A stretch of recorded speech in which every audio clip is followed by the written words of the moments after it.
工作忙碌的时候，你是不是一直都是 execute, execute, and execute? 现在其实你需要做一件事情 pause and ask yourself some questions before you start your day.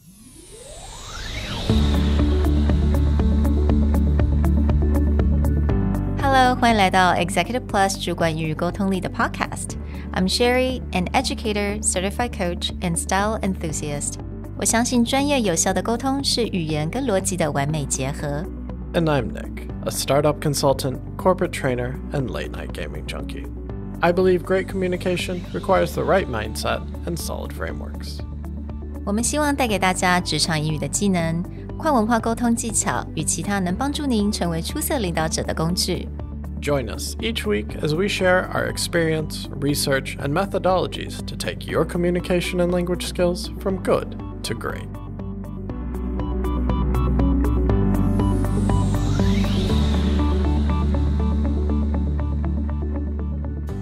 Hey everybody, welcome back to the Executive Plus podcast. When it's crunch time, when we're feeling the pressure, or really excited to get something done, we go purely into execution mode. But there are definitely those moments where you need to step back and ask yourself a few questions to execute better. Today, we want to talk about 3 questions you can ask yourself when it comes to pausing and reassessing whether this is the right thing. The inspiration for this comes from a list created by Sean Puri, who runs the My First Million podcast, one of the top business podcasts in the world. And he wrote down a list of questions that he likes to ask other people and he likes to ask himself. Now, the first thing that caught my eye is that when your to-do list is never ending, okay, this scenario, I'm sure every single one of you is feeling it, right? 每天都有那种做不完的事情，开不完的会。So when it comes to this situation or this kind of scenario, what kind of question can you ask yourself? The question that Sean recommends is, if I could only do 2 hours of work today, but I still wanted it to be a huge success, what would I do in those 2 hours? I really like this question because of part where it says, but still want it today to be a huge success. Because if you just ask yourself the question, if I only work for 2 hours today, what would I want to do in those 2 hours? Majority of the times, I would pick the easy ones that I want to get it done, but they may not be the important ones. The baseline for this thought process is simply when everything is a priority, nothing is a priority. When it's all important, none of it is important. And I think you pointed that out, is that people's default is to go, okay, if I just have to finish something quickly, I'll do the fastest things. That may make you feel more productive. But his reframing of, if I could only do something to make it a huge success, what on your priority list drastically outweighs everything else on your list? What would you be able to look back and go, look at what I accomplished? Because we always have those times where it's just like, okay, I'll get this meeting done or I'll answer this email. But after you do all these lots of small things, you're like, I don't feel like I got anything done today. Yeah. Exactly. So it's the fine line between being productive or being, successful. 有的时候 productive 并不代表说你真的做了很重要的事情，你只是做了一大堆的事情。That's all. But so when you're a manager, you have unending list of meetings and tasks that you have to do. So it's always great to ask yourself this question in the very beginning of the day. What are the things that are most important? And then you can kind of prioritize your list. Right. And again, that framing of huge success.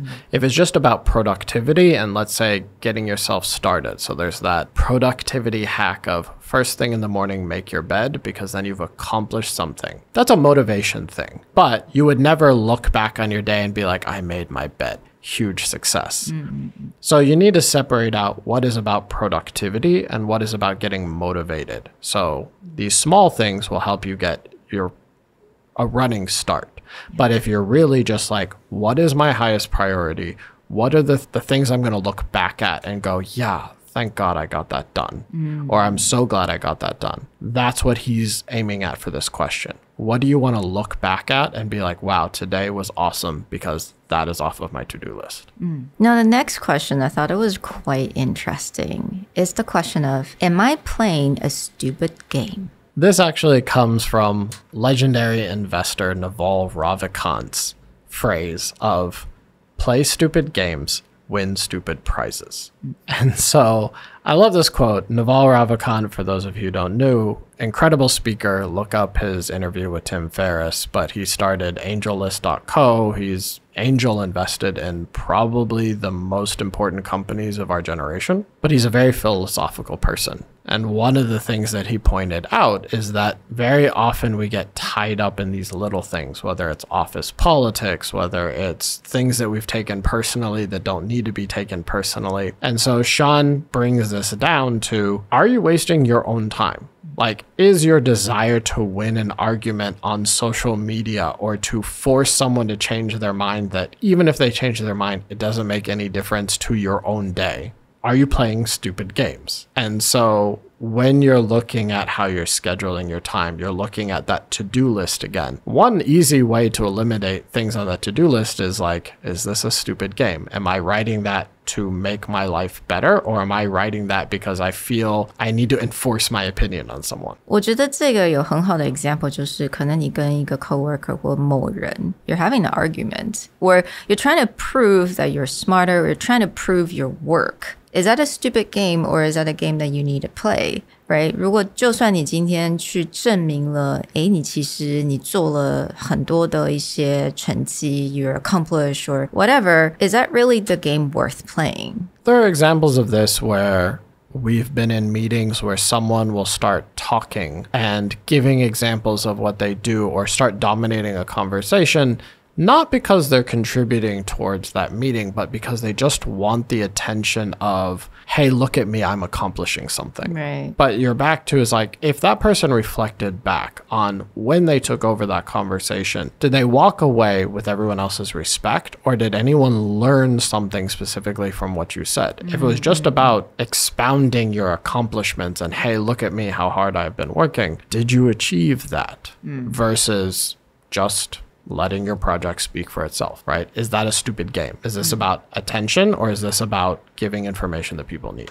Now, the last question, which I absolutely love, because basically when you're going through something very challenging, something that just very difficult, ask yourself, is this the beginning or is this the end? This is a great question for when you are evaluating the success of something. So obviously, if you're, let's say that you had to kill a project that you have spent weeks or months on, if you view that as the end, that's just going to be devastating from the standpoint of, oh, I put in all this time, I have put all this energy in, and it's just over. Because you're framing it as this is over. But if you try and think of this in terms of it's the beginning, right? It's the beginning of me focusing on something more important, or it's the beginning of me getting my time back to do the things that I've really wanted to accomplish in the last few days. It doesn't mean it won't hurt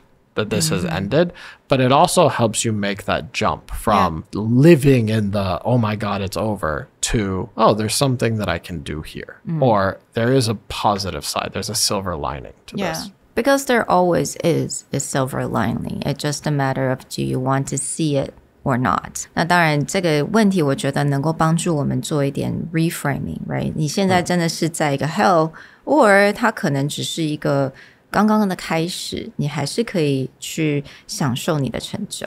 Right. There's even another great phrase that the reward for good work is more work.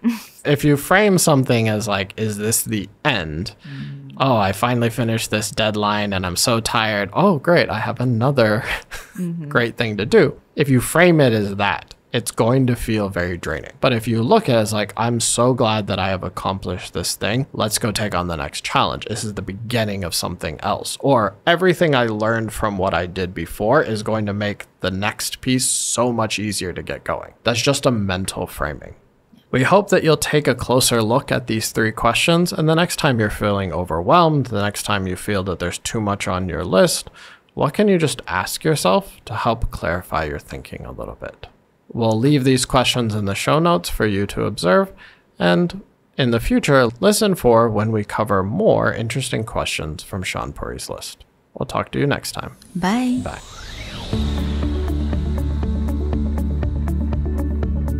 The Executive Plus podcast is a Presentality Group production, produced and hosted by Sherry Fang and Nick Howard. You can search us on Facebook, 主管英文 Executive Plus. You can also find us on Instagram, Communication R&D, and email us at sherry@epstyleplus.com.